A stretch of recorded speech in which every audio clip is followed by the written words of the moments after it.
महबूब इलाही फरमाते हैं, एक गौस का गुलाम, गौस आजम का गुलाम गौस आजम की खानकाह में जाता है, देखता है कि गौस आजम की खानकाह में एक शख्स वहां पर तड़प रहा है, हाथ पांव टूटे हुए।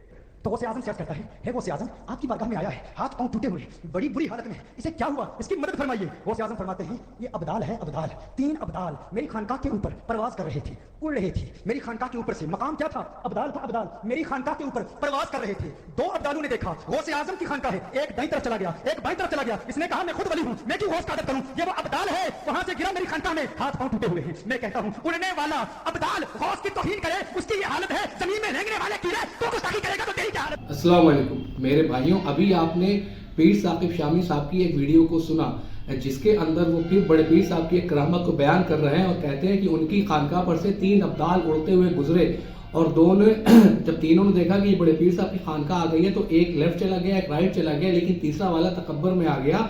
उसने कहा कि अगर ये वली है तो मैं भी तो अब्दाल हूँ, और वो उनकी खानकाह के ऊपर से उड़ने लगा। उड़ते ही वो उनकी खानकाह में आकर नीचे धड़ाम से गिरा, उसके हाथ पैर टूटे हुए हैं। फिर आगे बड़े ही जोश और खरोश के साथ कहते हैं कि जब उड़ने वाला अब्दाल बड़े पीर साहब की गुस्ताखी करे तो वो जमीन पर गिर पड़ता है, तो फिर जमीन पर रेंगने वाले कीड़ों, जब तुम गुस्ताखी करोगे तो तुम्हारा क्या होगा। बिल्कुल किसी को भी किसी की गुस्ताखी करने की इजाजत नहीं है, कतन नहीं है, बिल्कुल भी नहीं है और होना भी नहीं चाहिए। लेकिन बुजुर्गों के नाम पर, वलियों के नाम पर ऐसे ऐसे झूठ बोलने में इन्हें भी शर्म आनी चाहिए।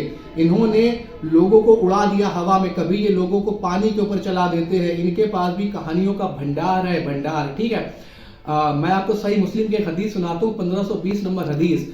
नबी पाक सल्लल्लाहु अलैहि वसल्लम के पास चंद सहाबी आए और वो मस्जिद नबवी के पास अपना घर बनाना चाहते थे। तो आप सल्लल्लाहु अलैहि वसल्लम ने उनसे दरियाफ्त किया कि तुम मस्जिद नबवी के पास अपना घर क्यों बनाना चाहते हो। तो उन सहाबियों ने कहा कि या रसूलल्लाह, हम बड़ी दूर से आते हैं, हम चलते चलते थक जाते हैं, तो हमने सोचा कि यहीं पे पास में घर बना लेंगे तो नमाज का वक्त होगा तो आसानी से यहीं पर नमाज अदा कर लेंगे। तो नबी पाक सल्लल्लाहु अलैहि वसल्लम ने इरशाद फरमाया कि तुम जितनी दूर से आते हो तुम्हें हर कदम पे नेकी मिलती है।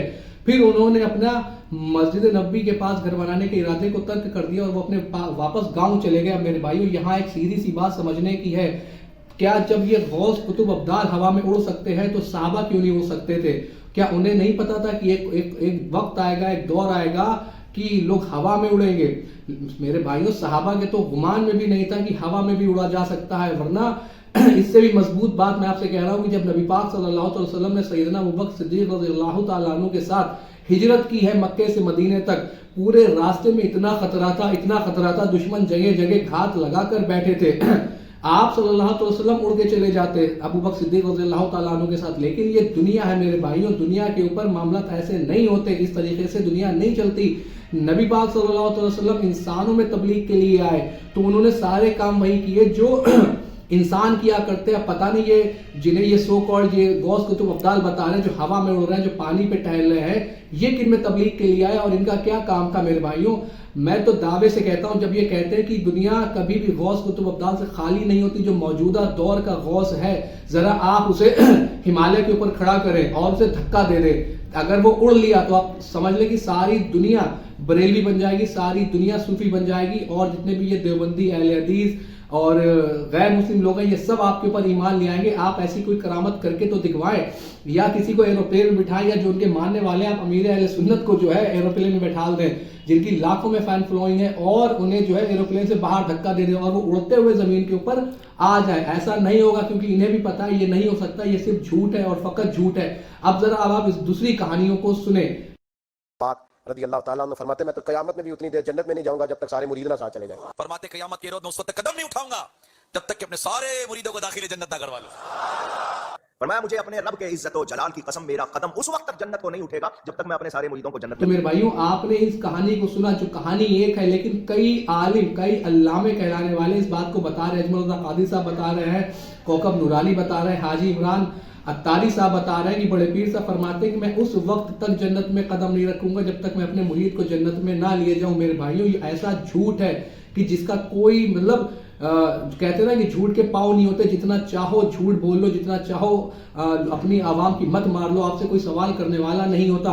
नबी पाक सल्लल्लाहु अलैहि वसल्लम, बुखारी मुस्लिम की मुत्तफक अलैह हदीस है कि नबी पाक सल्लल्लाहु अलैहि वसल्लम ने हज़रत अब्बास से इरशाद फरमाया कि चचा अब्बास, मेरे माल से जो कुछ लेना है वो ले लो, अगर अल्लाह के हुजूर पकड़ेगा तो आपके कोई काम नहीं होगा। फिर अपनी फूफी से भी यही बात फरमाई, फिर फातिमा तुज़ारा जो जन्नती औरतों की सरदार है उनसे भी यही बात फरमाई। लेकिन यहाँ बड़े पीर साहब ने ये गारंटी ली हुई है कि जब तक मैं उस वक्त तक जन्नत में नहीं जाऊंगा जब तक मैं अपने एक एक मुरीद को जन्नत में ना लिए जाऊं। अब ये जो फातिमा तुज़ारा, ये हज़रत अब्बास से नबी पाक सल्लल्लाहु अलैहि वसल्लम ने इरशाद फरमाया, ये असल में उनसे इरशाद नहीं फरमाया था, ये हमसे इरशाद फरमाया गया था कि अगर हमारे अमाल कम पड़ गए तो रसूलुल्लाह सल्लल्लाहु अलैहि वसल्लम जो है वो हमारी मदद नहीं करेंगे। क्योंकि एक सहाबी ने नबी पाक सल्लल्लाहु अलैहि वसल्लम से इरशाद फरमाया कि या रसूलुल्लाह, मैं चाहता हूं कि जन्नत में मैं आपके करीब रहूं। तो आप सल्लल्लाहु अलैहि वसल्लम ने इरशाद फरमाया कि सजदों से मेरी मदद करो, यानी ज्यादा से ज्यादा नमाजें पढ़ो। फिर नबी पाक सल्लल्लाहु अलैहि वसल्लम ने कभी ये दावा किया कि मैं उस वक्त तक जन्नत में नहीं जाऊंगा जब तक अपने एक एक उम्मती को जन्नत में ना लिए जाऊं। तो फिर ये दावे बड़े पीर साहब किस तरह कर सकते हैं? कभी ये कहते हैं कि बड़े पीर साहब का जो मुरीद होगा वो बगैर तौबा किए मरेगा नहीं। क्या नबी पाक सल्लल्लाहु अलैहि वसल्लम ने ये कभी दावा किया कि जो मेरा उम्मती होगा वो बिना तौबा किए नहीं मरेगा? जो दावे नबी पाक सल्लल्लाहु अलैहि वसल्लम नहीं इरशाद फरमा रहे हैं वो ये बड़े पीर साहब के नाम पर लोगों के सामने रख रहे हैं। मेरे भाइयों, ये ऐसे झूठ है कि जिसका कोई हिसाब नहीं। नबी पाक सल्लल्लाहु अलैहि वसल्लम जब आखिरी मर्तबा जहन्नम के पास जाएंगे तो जहन्नम के दरोगा नबी पाक सल्लल्लाहु अलैहि वसल्लम से इरशाद फरमाएंगे कि या रसूलुल्लाह, अब आपका कोई भी उम्मती जहन्नम में नहीं है सिवाय उसके जिसे कुरान ने जन्नत में जाने से रोक दिया। तो कुरान ने किसे जन्नत में जाने से रोक दिया? कुरान में अल्लाह फरमाता है कि जिन्होंने शिर्क किया वो कतन जन्नत में दाखिल नहीं होंगे। तो मेरे भाइयों, अब आप इनका हाल देख ले, ये मज़ारों से मांगते हैं, ये न जाने किस किस से मांगते हैं। ये दावत इस्लामी वाले तो पत्थर उठा उठा कर अपनी हाजतें पूरी कराते हैं। ऐसे ऐसी बातें करते हैं ये लोग कि जो अल्लाह रब्बुल आलमीन ने नबी पाक सल्लल्लाहु अलैहि वसल्लम को शिर्क मिटाने के लिए भेजा था, लेकिन इन जैसे लोगों ने उम्मत को शिर्क के साथ जोड़ दिया। ऐसी ऐसी बातें ये लोग करते हैं जो इनका कुरान और हदीस से दूर दूर तक कोई मेल नहीं होता और लोग इन्हें समझते हैं ये अल्लामे हैं।